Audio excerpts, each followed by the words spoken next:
प्यारे तुलमा, आज हम उर्दू पढ़ेंगे जमाते नहुम। जमाते नहुम में आप लोगों को पार्ट 1 और पार्ट 2 मुकम्मल हो चुका है और आप लोगों को नोट्स मुकम्मल करना है क्योंकि FA2 एग्ज़ाम्स आप लोगों के लेने वाले हैं। इसलिए पार्ट 1 और पार्ट 2 के नोट्स कंप्लीट जो भी हम लोग लेसन्स पढ़े हैं उसके नोट्स कंपलसरी मुकम्मल करना है। उसके बाद आप लोगों को पार्ट 1 एग्ज़ाम रहेगा और पार्ट 4 भी एग्ज़ाम्स लिया जाता। आया ना समझ में? नोट्स तो किसी भी हाल कंपलसरी कंप्लीट करना है तुलबा। उसके बाद आज देखो हम लोग रिवीजन में 3rd लेसन पढ़ना है ए अब्रे रवां, नज़म का खुलासा। तीसरा सबक है नज़म ए अब्रे रवां। इसके लिखने वाले शायर है अख्तर शिरानी। इस नज़म में देखो तुलबा क्या है कि शायर अबर से मुखातिब होकर बयान करते। आप लोगों को इस लेसनों के खुलासे बहुत इंपॉर्टेंट है क्योंकि एक खुलासा पढ़ने से आप लोगों को कौन सा भी क्वेश्चन दिए तो आसानी से लिख सकते हैं। इसलिए इसका भी खुलासा आप लोगों को समझाने के बाद आप लोगों होमवर्क एक भी स्टूडेंट रिप्लाई नहीं कर रहे। अब ये इसका नज़म का खुलासा कंपलसरी लिखना है।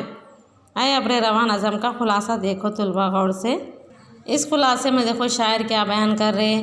नज़म ए अब्रे रवां में शायर बादल से मुखातिब होकर वतन से अपनी मोहब्बत और वतन की याद में बेकरारी का इजहार कर रहा है।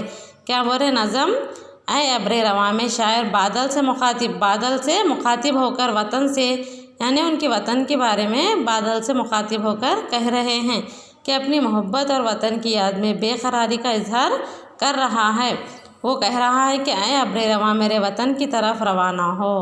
क्या बोल रहे? वहाँ पे अबर से शायर ए अब्रे रवां मेरे वतन की तरफ रवाना हो और वहाँ बरस कर वतन की मिट्टी की खुशबू मेरे लिए समेट ले आ। ए अब्रे रवां मेरे वतन की तरफ रवाना हो और वहाँ बरस कर वतन की मिट्टी खुशबू मेरे लिए समेट ले आ। यानी बारिश हो तो जब ज़मीन पर मिट्टी की खुशबू किस तरह आती, वो वतन की मिट्टी की खुशबू मेरे लिए समेट ले आ, बल्कि शायर बादल से कह रहे हैं। दूसरे बंद में शायर कह रहा है कि ए अब्रे रवां मेरी बेचैनी और गम मेरे हम वतनों को जाकर सुना, यहाँ तक कि हर फूल और पत्ता चमन के सारे दरख्त पौधों पर मेरी बेकरारी का आश्कार हो जाए। क्या बोल रहे हैं यहाँ पे? दूसरे बंद में शायर कहते हैं कि ए अब्रे रवां मेरी बेचैनी, मैं जितना बेचैन हूँ और मैं कितना गम में हूँ मेरे हम वतनों को जाकर यानी मेरे वतन वालों को जाकर सुना, यहाँ तक कि हर फूल और पत्ता कहाँ के वतन के शायर के वतन के पत्ता फूल चमन के सारे दरख्त पौधों पर मेरी बेकरारी यानी मैं जितना बेचैन और गम में हूँ तमाम पत्तों फूल चमन को जाकर सुना कर आओ बोल के शायर कह रहे हैं। तीसरे बंद में शायर कह रहा है कि इन तमाम से कहना कि वतन से दूर रहकर दिन रात वो वतन की याद में रोता रहता है। क्या बोल रहे हैं शायर? मेरे वतन की इतनी याद आ रही है कि मैं ये वतन को याद करके दिन रात रो रहा हूँ वतन की याद में। गोया गम के फूलों को आंसुओं के तारों में पुरो रहा है। मेरे गम के आंसुओं को फूलों के आंसुओं को तारों में पुरो रहा है।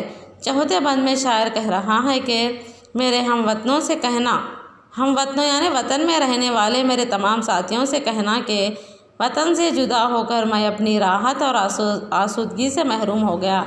यानी मेरी खुशी में मेरी हर खुशी चैन व सुकून सब चले गई है। वतन की हर बात और वहाँ की एक एक चीज़ की याद हमको बेकुल कर रही है। क्या बोलें? वतन की हर बात और वहाँ की हर एक चीज़ मुझे याद कर रही है और हम दियारे गैर में इन तमाम से महरूम होकर गमज़दा है। आखिरी बंद में शायर कह रहा है कि वतन से दूर रहकर हर खुशी से महरूम हूँ, यानी वतन छोड़ने के बाद मेरी हर खुशी हर चैन और सुकून चले गया है। वतन की याद हमको हर वक्त गमगीन रखती है। वतन की याद मुझे हर वक्त गमगीन रख रही है। मेरे वतन के तमाम चीज़ें याद आने लगे हैं। ए अब्रे रवां जाकर मेरे वतन को मेरी हालात ज़रा सुना। क्या बोले? ए अबर जाके मेरे वतन को मेरे तमाम हालात जाकर मेरे तमाम वतन के चीज़ों को जाकर सुनाकर आओ। बल्कि शायर किससे मुखातिब होकर पेश कर रहे इस खुलासे में? बादल से। इसी तरह इस नज़म का खुलासा अपने अल्फाज में मैं जैसा समझे सेम टू सेम लिखना बोल के भी नहीं, आप लोगों को अपने अल्फाज में लिख कर रिप्लाई करो बोल के बोल रही। होमवर्क में एक स्टूडेंट भी नहीं भेज रहे।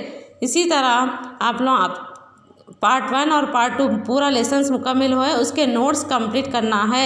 आप लोगों को स्कूल को कभी भी बुला के नोट्स करेक्शन करके FA2 के मार्क्स डालना कंपलसरी है। FA2 के लिए आप लोग रेडी रहिए। पार्ट 1 भी दिया जाता और नोट्स भी चेक करते, इसलिए नोट्स मुकम्मल कर लेना है तुलबा। इंशाल्लाह अगली क्लास में हम आप लोगों को पार्ट 1 के बारे में बताते हैं। इंशाल्लाह आज का लेसन मुकम्मल हो चुका है।